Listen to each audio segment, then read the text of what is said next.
উপহার পেতে কার না ভালো লাগে, আর সেটা যদি হয় প্রিয়জনের কাছ থেকে। হঠাৎ করেই কোনো কিছু পাওয়া। হ্যালো গাইস, আসসালামু আলাইকুম, সবাই কেমন আছেন? আজকে সকালে যখন আমি ঘুমিয়েছিলাম তখন আমার ফোনে একটা কল আসে। ফোনটা রিসিভ করার সঙ্গে সঙ্গেই আমাকে বলে আমার নাকি একটা পার্সেল আছে, আমি কোথা থেকে ওটা পিক করব। তো ওই কথাটা শুনে তো আমি অবাক হয়ে গেছি। তো কোনো পার্সেল অর্ডার করি নাই, পরে আমার ঠিকানায় কেন পার্সেল আসছে। পরে যখন আমি ওনাকে বললাম যে আমি তো কোনো পার্সেল অর্ডার করি নাই, তখন উনি আমাকে বলতেছিল যে আমার হাজবেন্ড নাকি এটা অর্ডার করেছে। যাই হোক, চলেন আমার পার্সেলটা আপনাদের একটু দেখাই। আপনারা বিশ্বাস করবেন কিনা আমি জানি না, বিয়ের 4 বছরের মধ্যে এই প্রথম আমার হাজবেন্ড আমার জন্য পছন্দ করে কোনো কিছু পাঠিয়েছে। না চাইতেই জীবনে অনেক কিছু পেয়েছি তার থেকে। আলহামদুলিল্লাহ, এমন জীবন সঙ্গী পেতেও কিন্তু ভাগ্য লাগে। জীবনে এই প্রথম সে আমাকে না জানিয়ে একটা কাজ করেছে। এই পার্সেলের ব্যাপারে আমি শুরু থেকেই কিছু জানতাম না, হঠাৎ করেই সে পার্সেল পাঠিয়ে দিয়েছে। তো চলুন দেখি কি কি আছে এই পার্সেলটা খোলার সাথে সাথেই তো আমি অবাক হয়ে গেছি। এত সুন্দর একটা কম্বো প্যাক আমার জন্য পাঠিয়েছে, আবার নিজে পছন্দ করে। আর আমার মেয়েটা দেখেন, সে কত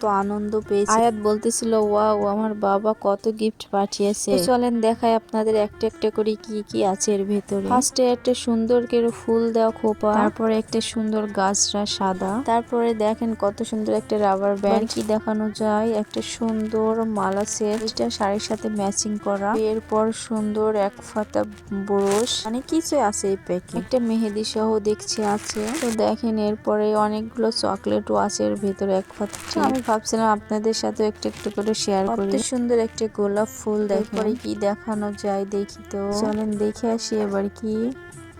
একটা কাজল আছে এর সাথে, ব্র্যান্ডের একটা কাজল। দেন এরপরে একটা ঘড়ি আছে, ঘড়িটা ব্লু কালারের, সবকিছুর সাথে ম্যাচিং। তারপরে একটা রেড কালারের লিপস্টিক আছে, লিপস্টিকটা অনেক কিউট। এরপরে চুল বাঁধা একটা কাট ছিল। দেন অনেক সুন্দর একটা পাথরের পায়েল আছে, যেটা দেখে আমার খুবই ভালো লেগেছে। অরিজিনালি এই পায়েলটা অনেক সুন্দর। প্রথম কোনো কিছু নিজে পছন্দ করে আমার জন্য পাঠিয়েছে, তার জন্য আমি অনেক খুশি আজকে। পর্যন্ত সবসময় তার প্রিয়জনকে গিফট করেই থাকে। এর সাথে 2 ডজন চুড়ি আছে, চুড়িগুলোও কিন্তু অনেক সুন্দর। কত কিছু আছে এই কম্বো প্যাকে। এরপর যেটা আপনাদের দেখাবো সেটা কিন্তু অনেক কিউট। এটার ভিতরে কি আছে আপনারা কেউ বলতে পারেন? তো চলেন আপনাদের খুলে দেখাই। অনেক কিউট একটা ফিঙ্গার রিং, অনেক কিউট এই আংটিটা। শুধু যে সে আমার জন্য পাঠিয়েছে এমনটা কিন্তু নয়, সাথে কিন্তু আমার রাজকন্যার জন্যও পাঠিয়েছে ম্যাচিং শাড়ি। এই যে এটা আমার রাজকন্যার শাড়ি, কিন্তু আয়তের শাড়িটা অনেক সুন্দর। এই কম্বো প্যাকের ভিতর 2টা শাড়ি আছে, একটা হচ্ছে নীল রঙের শাড়ি, দেখেন কত সুন্দর শাড়িটা। একটা শাড়ি হচ্ছে ব্ল্যাক আর রেড কালার কম্বিনেশনের তৈরি। মোবাইলে যতটা না সুন্দর লাগছে তার থেকে বেশি কিন্তু সুন্দর লাগছে বাস্তবে। তো এর সাথে অনেকগুলো কিন্তু চকলেট আছে, প্রত্যেকটা চকলেটই আমার মেয়ের খুব পছন্দের। ভিডিওটি কেমন লাগলো অবশ্যই জানাবেন। ভিডিওতে আবার দেখা হবে, সবাই দোয়া করবেন। আল্লাহ হাফেজ।